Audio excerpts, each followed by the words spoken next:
Welcome back, folks, to World of Warships Legends. I'm Soopa-Dave, and today on our build and play guide, we're going to be talking about Jager, one of the more underrated ships, and I think overlooked on how to play it in the entirety of the game as of recently. A lot of people have kind of been just laughing at this ship, thinking it's kind of interesting, but I absolutely love this ship, and I find it very good at killing other destroyers. Yes, I said that. Hear me out. I'm not crazy. We'll talk about it more in this video.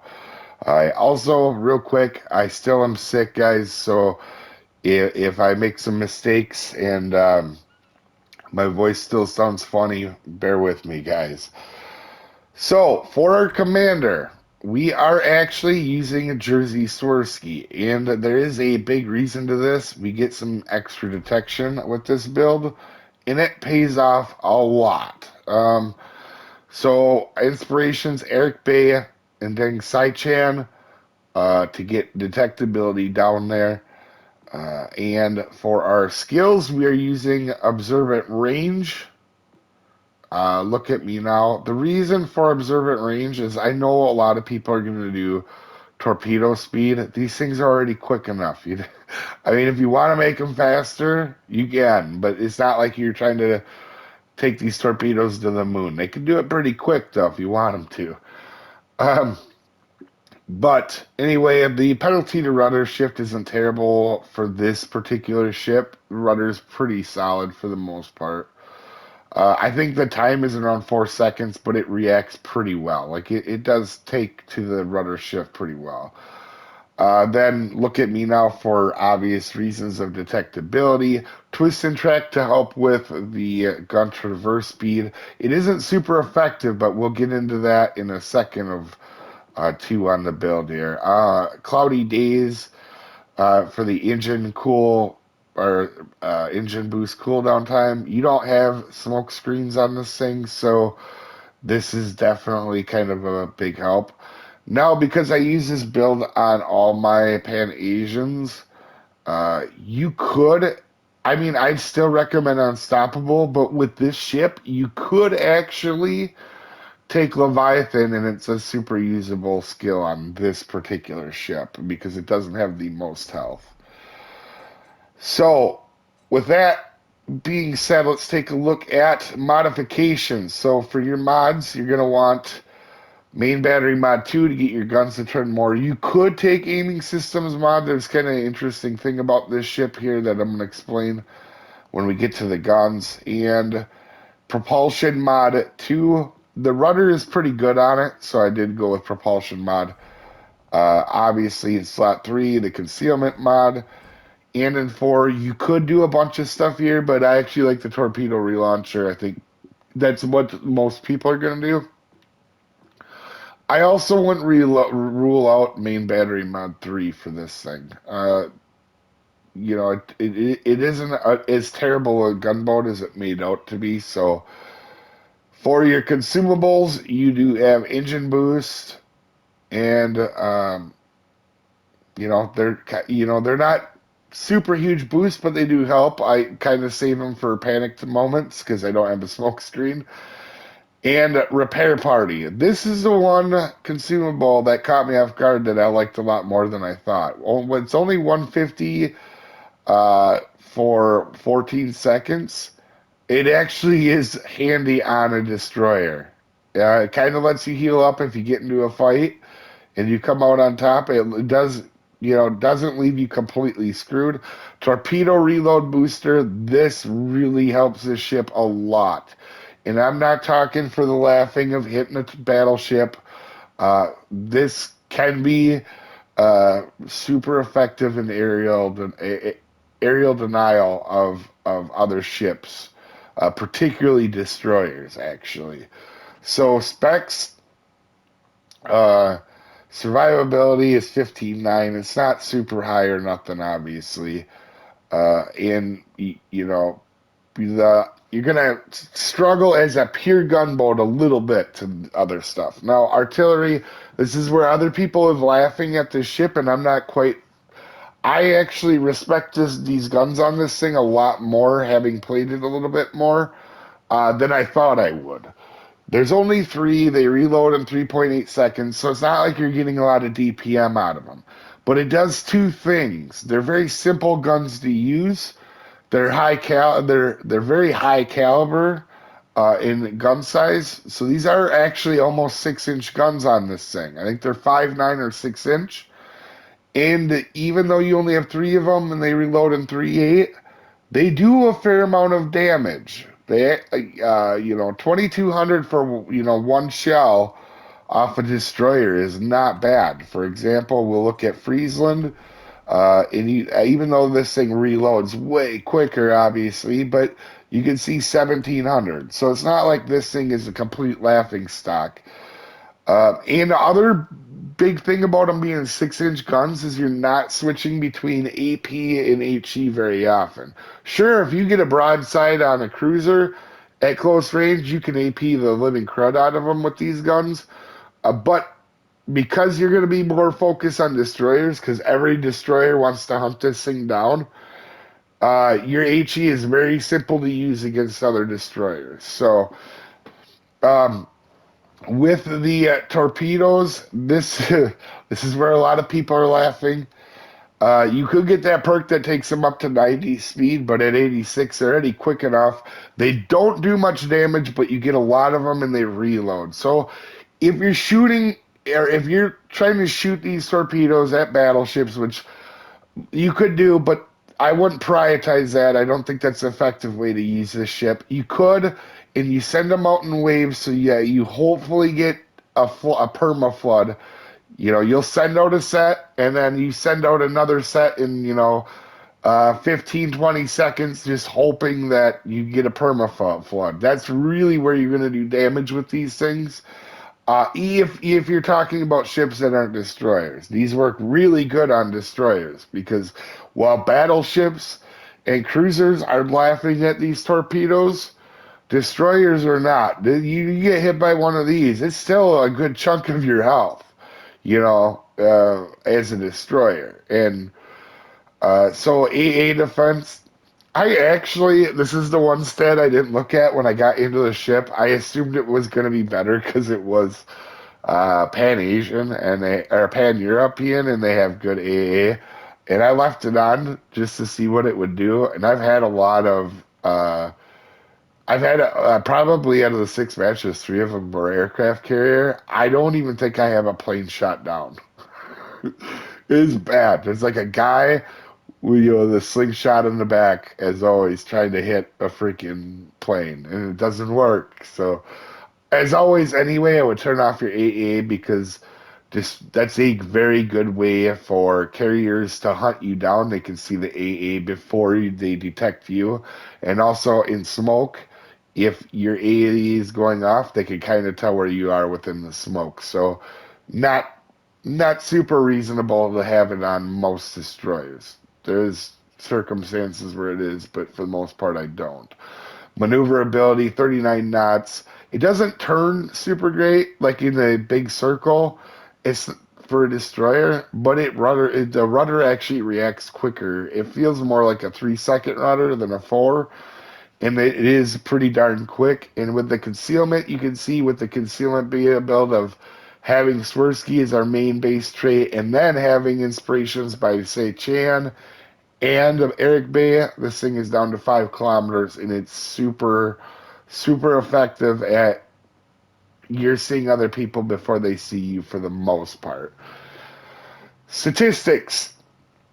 This thing is so the first time I got in, I want to be very clear. I basically was looking for a gunboat fight just to see what its capabilities were. It was a summoner I lost, obviously, but it did better than I thought I did. So my first fight, obviously, was a terrible showing of it. But sometimes I like to experiment the first time I get a ship. But outside of that, out of the other 5 battles, the one lost was really close. It came down to the wire. And this ship is very effective, guys. Hear me out here now. Torpedo accuracy being at only 4%, quit laughing.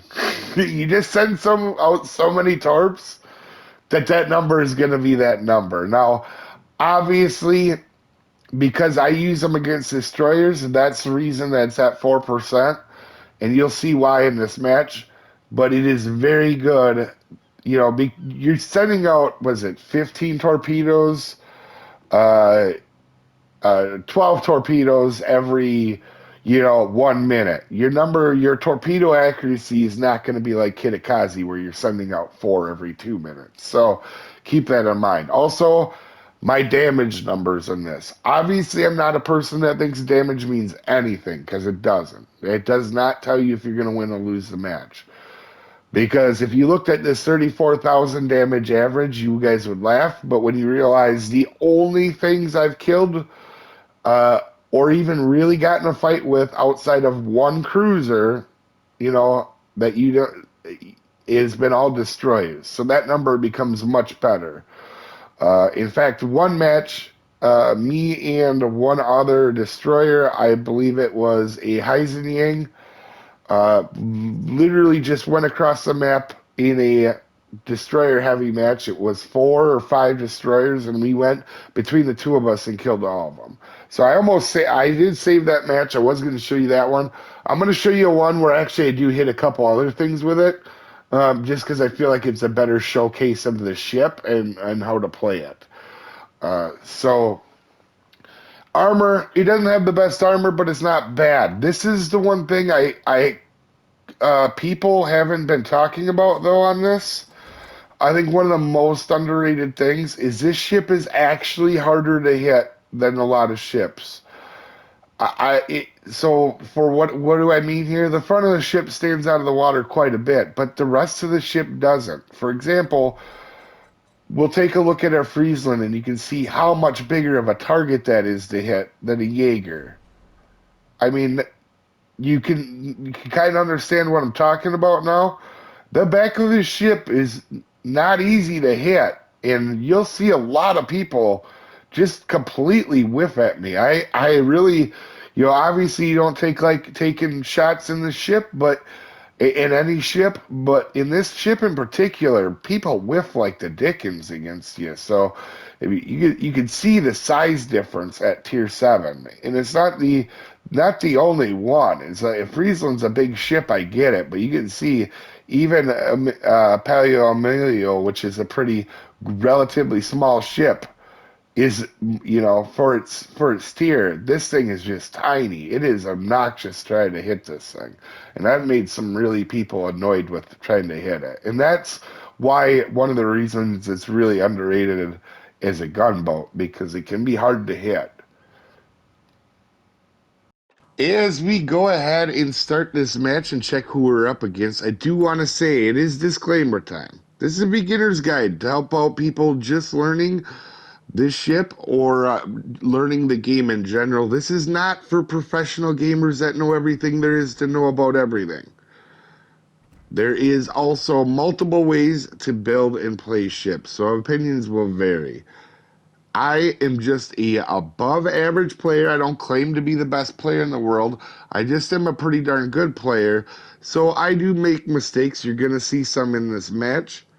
And also, you didn't come to this video to see how to pronounce names, as I am very terrible at slaughtering other beautiful languages. It's almost an art form, so keep that in mind when you're watching this, guys. One thing on them stats as well as you can see is I had no aircraft destroyed. I would definitely turn off your AA. It's not usable. But these guns, however, you don't have to wait for them to do a whole full 180 to turn. As you can see, my guns actually uh, they do actually stay pointed all the time. So for them to flip back and forth, especially while you're going forward, is super handy because you have that. Now, normally I try to grab the A cap, but I'm assuming I'm gonna get my butt kicked if I go in there because all my destroyers or it's such a very close area where I can't get help from support from anybody else. And a straight up gun battle is not necessarily what you want to get into this with this thing. Not at the beginning of the match. But normally I do go into B cap, and that was a mistake. I should have just done it and kept my torpedoes and went in there. So right off the bat, I should have done that. But because I'm low tier, you know, there is tier 8s in this match. Um, I, I'm a little bit slightly more conservative at a start of a match if I'm under tiered. Now, as you can see, this aircraft carrier is going to find us, and we're going to do absolutely nothing with that. There's nothing I can do. I can't hide in smoke. I can't shoot planes down. So what we're going to do is we're going to try to get to A cap. And right here, you see me back off a little bit because I know I'm going to get spotted, so I don't want to be super close to a bunch of people. And also, I noticed very quickly their entire team is coming to this side. And I only have 2 cruisers for help, which I normally would be very happy about, but not one that's sailing broadside into the cap. So as you can see, this guy is basically fully broadside into this cap. So I understand very quickly. As you can see, I turn around and I know the destroyer's out there. That's why I'm looking out, because you can see clearly shooting out. And I guess correctly, I believe it was a Kamikaze that was out here. I'm pretty sure of it now. Or Akazuki, yeah. And tried to let my teammates know. I was very unfortunate this match with some teammates. These two that sail on broadside. I'm not a toxic player. I do not like to rip on teammates, but sailing in broadside like that is not a good maneuver as a cruiser. So my thought is, I see the Kamikaze way out there. I'm like, let me go grab B cap quick. I know that these 2 cruisers over here are not going to be in good shape. And with the destroyer, or with the aircraft, if I get detected over there, I'm going to get absolutely, even though the ship is hard to kill or hard to shoot at, if there's enough people shooting at it, you will get absolutely demolished if 5 people are shooting at it. As you can see, there is a lot of people over there. So my thought is I'm quickly going to go ahead and get to the B cap and get that. Because getting a B cap early, which I should have done right away at the start, and I could have used this small area as a bonus to me, definitely would have been the smarter play. That's a misplay by me. Now, you can see I'm located. I'm not worried about the Bismarck, but I am located, which means that guy is heading back, the Akazuki is heading back to me. And because I know that I assumed he was going to come from the other side of the cap, but I started to realize he's coming from this side. And this is where this ship is really good. On a lot of maps, if you know where a destroyer is coming, you can make it almost impossible for that destroyer to get in. As you can see, I just load that channel with torps. And this is why this is really good at killing other destroyers. If you have an idea where they're coming and you have some knowledge of the map of where a lot of people come, or if you have the Twist and Tracker Perceptive perk, which you should have on all destroyers, you can see, oh look, I get 2 torpedo hits there. And look at who shows up. Akazuki. And this is, obviously, normally you probably wouldn't want to get in a true gunboat battle with an Akazuki, but because we had torpedoes on our side, this becomes a much easier match. And this is what happens with me all the time. In this ship, I get so many kills where I hit on destroyers. Like, that's where this thing succeeds so far, is I get a ton of times where I hit a destroyer with a torpedo right before I spot them, and I have the upper hand. And that's really how you need to play this ship, is you need to be guessing where the destroyers are, and because you have so many torpedoes, and while these only tickle battleships, they don't actually hurt them. It does. You can see him taking 2 torpedoes there really did hurt him and made him lose that match. And then again, you can see that I've healed up, and I'm sitting in a good spot. Now Bismarck's coming, but I did want to send Torps, and if that Kazuki wasn't sitting there, I actually would have done a ton of damage to this Bismarck, because I assumed he was just going to sit behind his destroyer's dead body, and I'm pretty sure that's what happens because my second set doesn't hit him, and I wish I could have used that full channel. That would have been a very interesting outcome on that if I had gotten Bismarck. And as you can see, them two cruisers got killed over there. And I'm really asking for help because the guys that won on sea, the whole team over there runs to kill the carrier, and that's super frustrating because like that carrier just took like five people on our team out of the match. You see our carriers kind of over there with his planes and everything else. Now you see I'm detected by radar. I'm not panicking. I'm just getting far away because I'm thinking I'm getting both of the cruisers are coming around the mountain because they've won their side. There's Riga, and then I actually get radared twice here, and the fact that I don't die kind of shows you how hard this ship is to kill.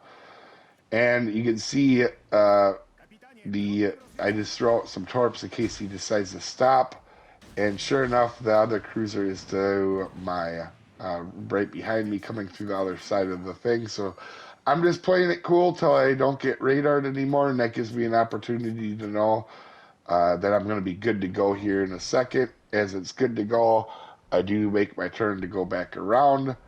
And actually, where I put them torps were a very good position.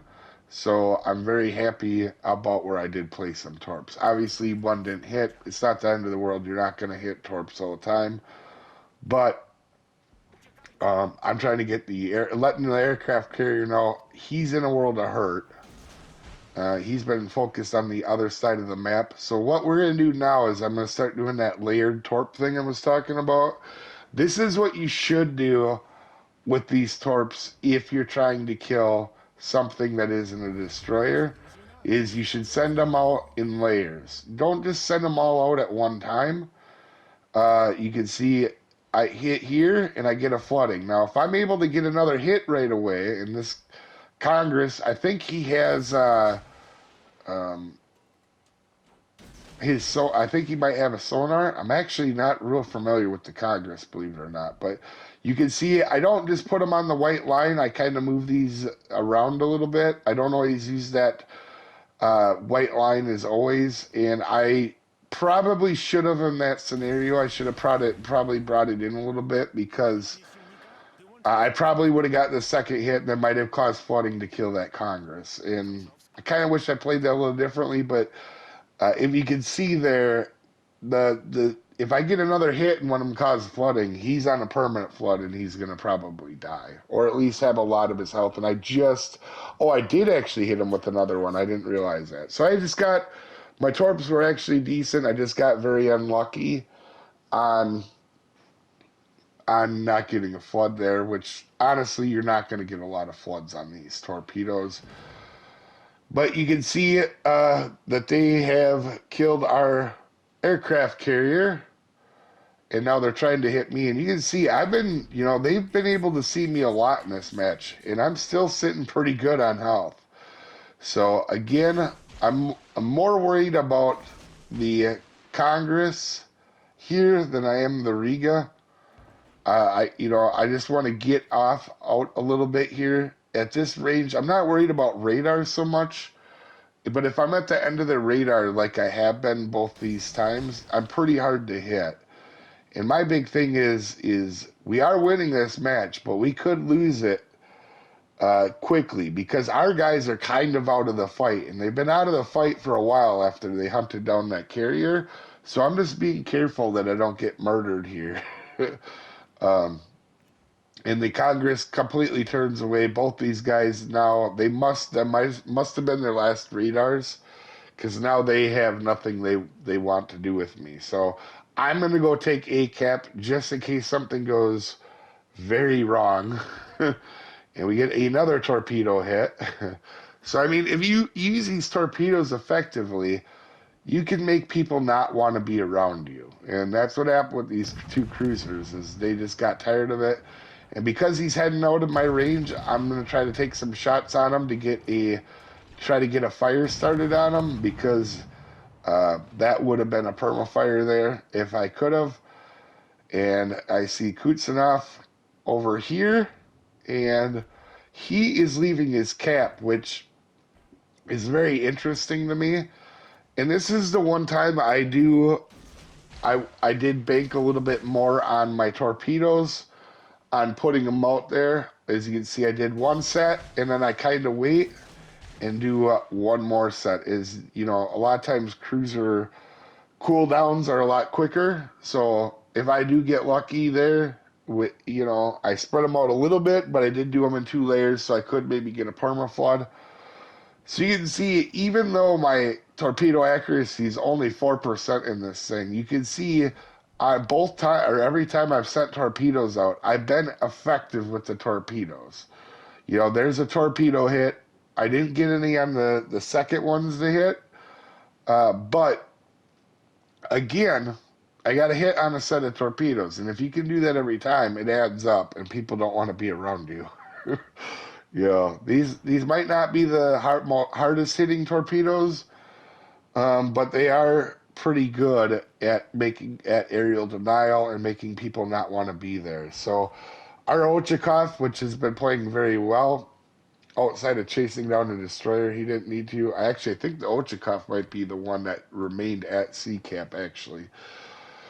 Either way, he did do very good, and it's good to have some good teammates. And like I said, I don't want to be a toxic player at all. I just was super, you know, sometimes, you know, everybody has their bad days too. Maybe them cruisers were banking on a destroyer being into the cap right away, and they were going to try to kill the Akazuki right away. I'm not sure.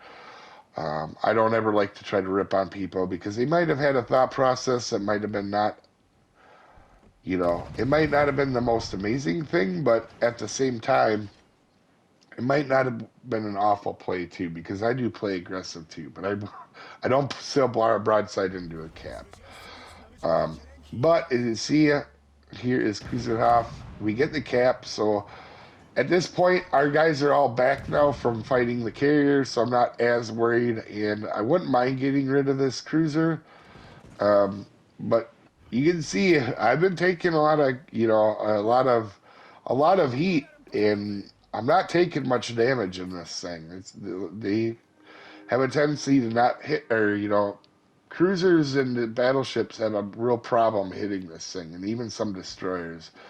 And then as you can see, the match comes to an end here, and again, not a huge damage number, but, you know, I was able to hold off that side, that get the B cap and get control of A cap. And as a destroyer, that's really what your thing is. And I got rid of a destroyer and helped eliminate some other stuff. So second on the leaderboard to the Ochakov. Really good game. Really happy with it. That's kind of how I've had this ship play out for me. Anyway, you guys have a wonderful day, and I'll see you next time, folks. Have a good one.